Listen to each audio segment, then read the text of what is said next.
এখানে তোমরা প্রত্যেকেই দেখতে পাচ্ছ যেখান থেকে তোমাদের আলিপুরদুয়ার, বাঁকুড়া, পশ্চিম বর্ধমান, যেখানে পূর্ব বর্ধমান, বীরভূম, কোচবিহার, দার্জিলিং, হুগলি, হাওড়া, জলপাইগুড়ি, ঝাড়গ্রাম, কলকাতা, কালিম্পং, মালদা, এই সমস্ত লোকেশন থেকে তোমরা প্রত্যেকে যেটা আইসিডিএসের ভ্যাকান্সি পাবলিশ হয়েছে এখানে তোমরা প্রত্যেকে ফর্মটি ফিল আপ করতে পারছো।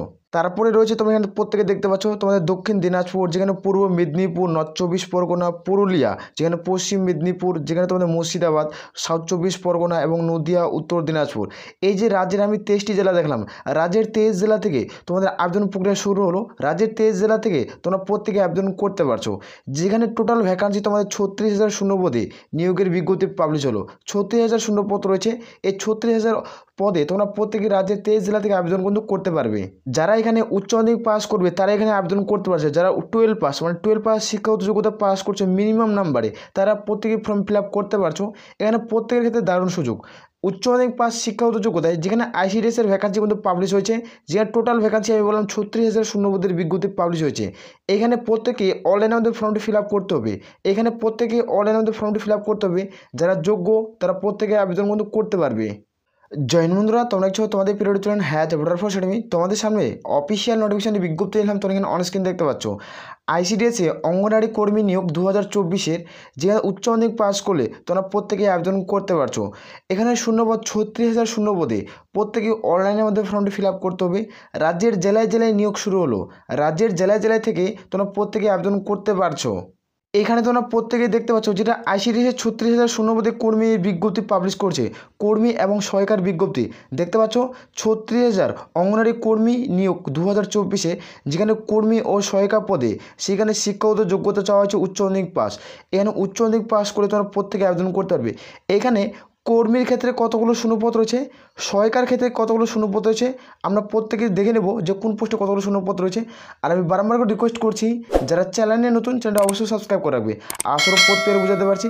এখানে আমি টোটাল দেখে নেব। আমরা প্রত্যেকটা অনলাইন আবেদন তারিখ, অনলাইন শেষ তারিখ টোটাল ডিসকাস করছি। অনলাইনে আমাদের কীভাবে ফর্মটি ফিল আপ করবে সম্পূর্ণ কিছু আমি ডিটেলে এই ভিডিওতে কভার করছি। ভিডিও সম্পূর্ণ দেখো। টোটাল আমি ড্যাশবোর্ডে ক্লিয়ার করব, কারণ এখান থেকে তোমরা যারা এই ভিডিওটি দেখবে তোমরা বন্ধুদের মধ্যে শেয়ার করতে হবে এবং ক্লিয়ার করে বুঝাবো যেখানে কীভাবে ফর্মটি ফিল আপ করবে, ফর্ম ফিল আপের লাস্ট ডেট কবে, টোটাল A to Z এই ভিডিওতে তোমরা পেয়ে যাচ্ছ।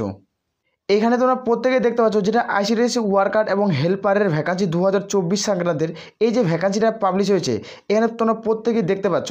যেখানে ওয়েস্ট বেঙ্গলে আইসিডিএস ওয়ার্কারের ভ্যাকান্সি, যেখানে হেল্পারের রিক্রুটমেন্ট 2024-এর। তার নিচে স্ক্রিনে আমরা প্রত্যেকে দেখব যে অঙ্গনওয়াড়ি কর্মীর ক্ষেত্রে তোমাদের টোটাল শূন্যপদ কতগুলো রয়েছে, 15,000 শূন্যপদ রয়েছে। আর অঙ্গনওয়াড়ি সহায়িকা পদের ক্ষেত্রে 21,000 শূন্যপদ। দুটি পদ মিলে 36,000 শূন্যপদে নিয়োগের বিজ্ঞপ্তি পাবলিশ করছে। এই যে 36,000 শূন্যপদ এখানে তোমরা প্রত্যেকে কিন্তু আবেদন করতে পারছো। যারা 12 পাস শিক্ষাগত যোগ্যতা রয়েছে তারা এখানে ফর্ম ফিল আপ করতে পারবে। এখানে কোনো রকম পার্সেন্টেজের প্রয়োজন পড়ছে না। এখানে তোমরা প্রত্যেকে দেখতে পাচ্ছ প্রতিটি জেলাতে কমপক্ষে 1,500 শূন্যপদ বেশি থাকবে। 1,565 প্লাস সামথিং শূন্যপদ থাকবে। 1,500 প্লাস তোমাদের কিন্তু শূন্যপদ থাকছে। 1,500 করে প্রত্যেকটি জেলাতে থাকছে কমপক্ষে। আমি 36,000কে তুমি 23 দিয়ে ডিভাইড করবে, 36,000কে তুমি 23 দিয়ে ভাগ করবে, তাহলে তোমরা কিন্তু পেয়ে যাবে যে তোমাদের মোট কতগুলো শূন্যপদ কিন্তু থাকছে রাজ্যের যে 23 জেলা থেকে তোমরা আবেদন যারা করছো। এখানে তারপর তোমরা দেখতে পাচ্ছ যে প্রার্থীদের যে গ্রামে এলাকায় বসবাস করেন সে গ্রামের এলাকায় স্থানীয় বাসিন্দা হতে হবে। যে গ্রামে যে এলাকার বসবাস করে সে গ্রামের এলাকার স্থায়ী বাসিন্দা হতে হবে এবং তার সার্টিফিকেট থাকতে হবে। এই সার্টিফিকেটটি তুমি কোথায় পাবে সেটিও আমি দেখে দেবো। যারা ফর্ম ফিল আপ করবে এই সমস্ত প্রত্যেকটি ডকুমেন্ট তুমি ফর্ম ফিল আপ কিন্তু করতে পারবে। স্থায়ী বাসিন্দা কিন্তু হতে হবে, তারপরে তুমি যোগ্য, তারপরে তুমি এখানে ফর্ম ফিল আপ কিন্তু করতে পারছো। এখানে নিচে স্ক্রিনে দেখতে পাচ্ছ অঙ্গনওয়াড়ি সহায়িকা এবং তোমাদের যেটা ভ্যাকান্সি রয়েছে এখানে যেটা বলতে পারো যেটা আইসিডিএস হেল্পারের শূন্যপদ। উচ্চ মাধ্যমিক পাস করলে তোমরা প্রত্যেকেই যোগ্য। উচ্চ মাধ্যমিক পাস করলে তোমরা প্রত্যেকে আবেদন করতে পারছো। এখানে দেখতে পাচ্ছ বয়স, যেখানে বললাম তোমার 01/01/2024 অনুযায়ী তোমাদের বয়স ধরা হবে। যারা ইউআর 18 থেকে 35-এর মধ্যে বয়স থাকতে হবে। আর যারা SC/ST প্রার্থী তারা দেখতে পাচ্ছ 18 থেকে 40 এবং ওবিসি প্রার্থী হলে 18 থেকে 38 এর মধ্যে যাদের এজ লিমিট হবে তারা কিন্তু প্রত্যেকেই কিন্তু ফর্ম ফিল আপ কিন্তু করতে পারছে। এরপরে আমরা দেখব যে অন স্ক্রিন তোমরা দেখতে পাচ্ছ আবেদনের পদ্ধতি। এখানে কিভাবে আবেদন করবে, আবেদনের পদ্ধতি কিভাবে আবেদন করবে সেটি দেখে দিচ্ছি। আবেদন করার জন্য নিজের জেলার যে অফিসিয়াল ওয়েবসাইট রয়েছে সেখানে তোমরা পেয়ে যাবে কীভাবে আবেদন করবে। তুমি কোন জেলা থেকে ভিডিওটি দেখছো কমেন্ট করে জানাও যে আইসিডিএসের যেটা অফিসিয়াল ওয়েবসাইটের লিঙ্ক। তুমি রাজ্যের 23 জেলা থেকে ভিডিও দেখছো তো, রাজ্যের 23 জেলা থেকে ভিডিওটি দেখছো, রাজ্যের 23 জেলা থেকে তুমি কোন জেলা থেকে ভিডিও দেখছো কমেন্ট করে জানাবে। সেখানে তোমাদের পার্সোনালভাবে আমি লিঙ্ক সেন্ড করবো, সেই লিঙ্কে ক্লিক করে তোমরা প্রত্যেকে ফর্ম ফিল আপ কিন্তু করতে পারবে। সেই লিঙ্ক আমি তোমরা কমেন্ট করলে সেই লিঙ্কটি আমি তোমাদের দেবো। আসলে প্রত্যেক কমপ্লিট করে বোঝাতে পারছি, কোন জেলা থেকে ভিডিও কমেন্ট করে জানাবে। আর এখানে দেখতে পাচ্ছ অফিসিয়াল ওয়েবসাইটে গিয়ে অনলাইনের মাধ্যমে আবেদন করতে হবে। যেখানে আবেদন করার পর অ্যাপ্লিকেশন ফরম্যাটটি প্রত্যেকে ডাউনলোড করতে হবে। অনলাইনের মাধ্যমে যখন তুমি আবেদন করবে, আবেদন করার পর যে অ্যাপ্লিকেশন ফরম্যাটটি প্রত্যেকে ডাউনলোড কিন্তু করতে হচ্ছে। ডাউনলোড করে কী করবে সেটি দেখে দিচ্ছি। আর তোমরা ডাউনলোড করার পর দেখতে পাচ্ছ মানে নিজের যে ব্লকের বিডিও অফিস আছে নির্দিষ্ট সময়ে আগে জমা করতে হবে। যেখানে তোমার আবেদনের যেটা লাস্ট ডেটের আগে গিয়ে বিডিও অফিসে গিয়ে নিজে সরাসরি জমা করতে হবে। তুমি অনলাইনের মধ্যে ফর্মটি ফিল আপ করবে, অনলাইনের মাধ্যমে ফর্মটি ফিল আপ করার পর তুমি একটা প্রিন্ট আউট বার করবে, ক্লারিং প্রিন্ট আউট বার করবে। এই যে ক্লারিং প্রিন্ট আউটটা বার করার পর নিজে বিডিও অফিসে মানে ব্লকের যে বিডিও অফিসে সেখানে নির্দিষ্ট গিয়ে সরাসরিভাবে তোমাকে কিন্তু জমা করতে হচ্ছে। তারপরে তোমাদের কিন্তু জমাটা সাকসেসফুল হবে, তারপরে তোমাদের অ্যাডমিট কার্ড আসবে। এখানে কীভাবে সিলেকশন প্রসেস কী সেটি আমি তোমাদের দেখে দিচ্ছি। এখানে দেখতে পাচ্ছ জেলাভিত্তিক নিয়োগ, জেলাভিত্তিকভাবে পরীক্ষা হবে। এখানে জেলাভিত্তিকভাবে নিয়োগ হবে, এটা জেলাভিত্তিকভাবে পরীক্ষা হবে। জেলাভিত্তিক নিয়োগ, জেলাভিত্তিকভাবে পরীক্ষা হচ্ছে। আর এখানে আবেদন করার জন্য যে সমস্ত কাগজপত্র থাকতে হবে প্রত্যেকটাই ম্যান্ডেটারি। এই সমস্ত যে কাগজপত্র থাকে তাহলেই তুমি ফর্মটি ফিল আপ করতে পারছো। এখানে তোমরা প্রত্যেকে দেখতে পাচ্ছ যে কাগজপত্র কী কী থাকতে হবে। এখানে জন্মের প্রমাণপত্র অর্থাৎ তুমি বার্থ সার্টিফিকেট দিতে পারো অথবা মাধ্যমিকের অ্যাডমিট কার্ড দিতে পারো। এখানে স্থায়ী বাসিন্দার প্রমাণপত্র হিসাবে ভোটার কার্ড অথবা রেশন কার্ড তোমাকে দিতে হবে। জাতিগত প্রমাণপত্র, এখানে তোমরা এসসি এসটি ওবিসি কোন কাজ থেকে বিলং করছো তার হিসাবে তোমাকে পরিচয় কিন্তু পত্র দিতে হবে। তুমি কোন কাজ থেকে বিলং করছো, এসসি এসটি ওবিসি না ইডব্লিউএস না জেনারেল প্রার্থী, এগুলা প্রত্যেকেই ম্যান্ডেটারি, এগুলো প্রত্যেকে লাগবে। আর এখানে তোমরা দেখতে পাচ্ছ 4 নম্বর উল্লেখ করেছে প্রার্থীদের তোমাদের স্বাক্ষর 2 কপি পাসপোর্ট সাইজের ছবি। এই ছবিটি যারা দেবে এটা কিন্তু তোমাদের 6 মাসের পুরাতন হলে তোমাদের কিন্তু পুরোপুরি ফরম্যাটটি রিজেক্ট করে দেওয়া হবে। এটা 3 মাসের পুরাতন হলে তোমরা কিন্তু করতে হবে। 3 মাসের মধ্যে এই ছবিটি কিন্তু থাকতে হবে। যে তুমি 2 কপি ক্লারিং ছবি দেবে এটা 3 মাসের মধ্যে তোলা থাকতে হবে। তারপরে এখানে তুমি সাকসেস পাবে। যদি 6 মাস হয়ে যায় ওই ছবিটি তোলানো তাহলে ওই ছবিটি তুমি দেবে না, পুরোপুরি ফরম্যাটটি তোমাদের বাতিল করে দেওয়া হবে। এখানে শিক্ষাগত যোগ্যতা আমি বললাম যে শিক্ষাগত প্রমাণপত্র, তুমি যে উচ্চ মাধ্যমিক পাস করছো সেখানে তুমি প্রত্যেকে মার্কশিট দেবে এবং সার্টিফিকেট দেবে। এই দুটাই কিন্তু তোমাদের প্রত্যেকে জেরক্স করতে হচ্ছে। আর যখন তোমাদের ডকুমেন্ট ভেরিফিকেশন হবে এটা প্রত্যেকটা অরিজিনাল তোমাদের শো করতে হবে। আমি ক্লিয়ার করে এটুকু যা বোঝাতে পারছি। এবার নিচে স্কেল ডাউন হলে তোমরা দেখতে পাবে এখানে তোমরা প্রত্যেকে দেখতে পাচ্ছ নিয়োগ প্রক্রিয়া, এটার কীভাবে সিলেকশন প্রসেস কিন্তু কমপ্লিট করায়। এখানে প্রথমত একটা লিখিত পরীক্ষা হবে 90 নম্বরের আর মৌখিক পরীক্ষা হবে 10। টোটাল হলো কত মার্কে, তাহলে 100 নম্বর। এই যে 100 নম্বর টোটালের বেসিক তোমাদের কিন্তু ফাইনাল যেটা মেরিট লিস্ট সেটা তৈরি হবে। যাদের মেরিট লিস্টে নাম থাকবে তারা এখানে সর্বোচ্চ জয়েনিং পেয়ে যাবে। এইখানে প্রথমত বললাম এই যে মৌখিক মানে হচ্ছে ভাইবা, এটা ইন্টারভিউ। আর লিখিত পরীক্ষা তোমাদের দিতে হচ্ছে 90 নম্বর। এই যে 90 নম্বরে তুমি লিখিত পরীক্ষা দেবে, এই যে লিখিত পরীক্ষা দিচ্ছ 90 নম্বরের, এটা কীভাবে কাট অফ কত হবে 90 নম্বরের সেটি তোমাদের দেখে দিচ্ছি, ভিডিওটি সম্পূর্ণ দেখো। আর মৌখিক পরীক্ষা 10। এইখানে তুমি কত নাম্বার তুলে তুমি মৌখিক পরীক্ষা অথবা ইন্টারভিউতে তুমি ডাক পাচ্ছ সেটি তুলে ধরছি। এখানে তোমরা প্রত্যেকে দেখতে পাচ্ছ পরীক্ষার সময় থাকবে তোমাদের 2 ঘন্টা। এখানে 2 ঘন্টার সময় দেওয়া হবে। এখানে কোনো রকম নেগেটিভ মার্ক থাকবে না। এখানে যে কোনো রকম নেগেটিভ মার্ক থাকবে না। 2 ঘন্টা তুমি সময় পাচ্ছ, এই 2 ঘন্টা সময়ের মধ্যে প্রত্যেকে কভার করতে হচ্ছে। এখানে পরীক্ষার সিলেবাস সম্পর্কে আলোচনা করে দিচ্ছি। এই যে তোমাদের বললাম যে লিখিত পরীক্ষা তোমাদের দিতে হবে, এটার কত নাম্বার পাতে হবে।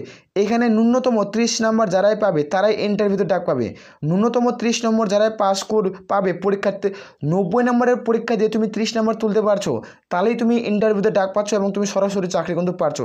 এখানে 30 নাম্বার তুলতে হবে, এটা খুবই প্রত্যেক ক্ষেত্রে ম্যান্ডেটারি, এটাই তোমাদের ফাইনাল কিন্তু কাট অফ। এখানে তারপরে তোমরা দেখতে পাচ্ছ পরীক্ষার সিলেবাস কী রয়েছে। এখানে প্রত্যেকে একটা পরীক্ষা দিতে হবে 90 নম্বরের, যেখানে তোমাদের বাংলা ভাষায় 150 শব্দের রচনা লিখতে হবে, যেখানে 15 নম্বর থাকবে। 150 শব্দের রচনা লিখতে হবে, যেখানে 15 নম্বর থাকবে। গণিত এবং পাটিগণিত থেকে 20 নম্বরের প্রশ্ন দেবে, যেখানে তোমাদের মাল্টি চয়েস প্রশ্ন থাকবে। 4টা অপশান দেওয়া থাকবে, যেখান থেকে তোমার সঠিক উত্তর তোমাদের কিন্তু গোল করতে হবে। এটা পাটিগণিত থাকবে। একটা রচনা থাকবে, যে রচনাগুলো আমি টোটাল রচনার উপর সিলেবাস আলোচনা করছি, সেহেতু ভিডিও ডিসক্রিপশনে লিঙ্ক পেয়ে যাবে, সেগুলো তোমরা দেখে নিতে পারো। সেখানে আমার টোটালি আলোচনা করা রয়েছে, এখানে দেখতে পাচ্ছ। তারপরে তোমাদের রয়েছে পুষ্টি ও জনস্বাস্থ্য নারী সামাজিক অবস্থান থেকে থাকবে 15 নম্বর থাকবে, যেখানে সাধারণ জ্ঞান থেকে থাকবে 20 নম্বর এবং তোমরা 20 নম্বর থাকছে।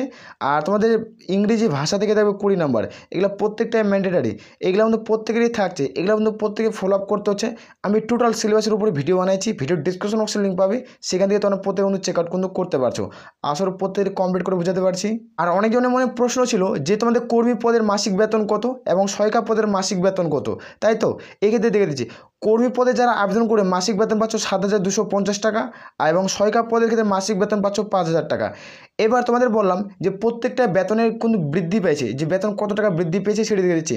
এখানে যারা কর্মী পদে আবেদন করছিলে তাদেরকে 7,250 টাকা ছিল, এই বেতনটি তোমাদের কিন্তু 8,500 টাকা করে দেওয়া হয়েছে। 8,500 টাকা তুমি সামথিং স্যালারি পেয়ে যাচ্ছ।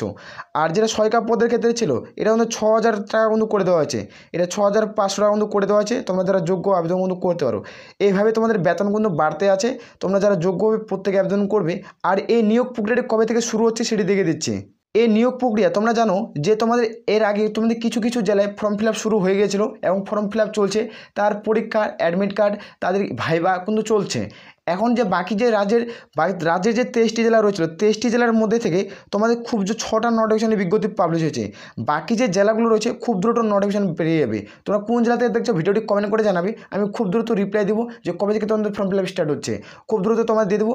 আর প্রত্যেকটা লিঙ্ক আমি কমেন্ট করলেই আমি লিঙ্কগুলো সেন্ড করে দেবো।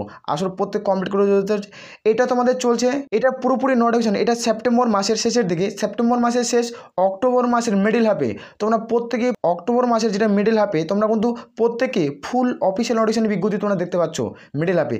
সেপ্টেম্বর মাসের শেষে দিয়ে কিছু নোটিফিকেশন বাড়বে, অক্টোবর মাসে রাজ্যে যে 23টি জেলা রয়েছে 23টি জেলা থেকে পুরোপুরিভাবে নোটিফিকেশন পাবলিশ হয়ে যাবে।